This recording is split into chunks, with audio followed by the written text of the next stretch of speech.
दाढ़ में दर्द है, दांतों में दर्द है, दांतों में कहीं भी दर्द है, ऊपर वाली दाढ़ में दर्द है या नीचे वाली दाढ़ में दर्द, सिर्फ 3 चीजें आपने लेकर फौरी तौर पर मसल लेनी है। यूं चुटकी बचाते ही आपकी दर्द गायब होगी।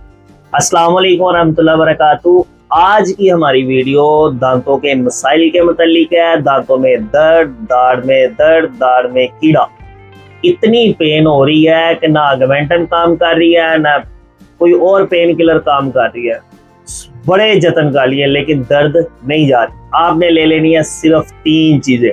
नंबर 1 सरसों का तेल, नंबर 2 लेमन, नंबर 3 नमक, सफेद लाहौरी नमक या घरों में खुरदरी नमक जो इस्तेमाल होता है। 3 चीजें आपने ले ली। 1 चम्मच आपने सरसों का तेल अपनी हथेली पे डालना है।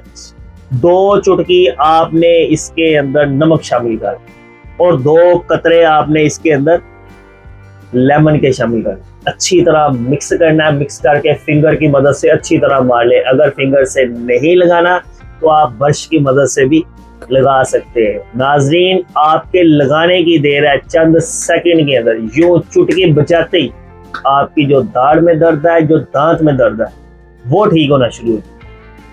जज़ाकुमुल्लाह।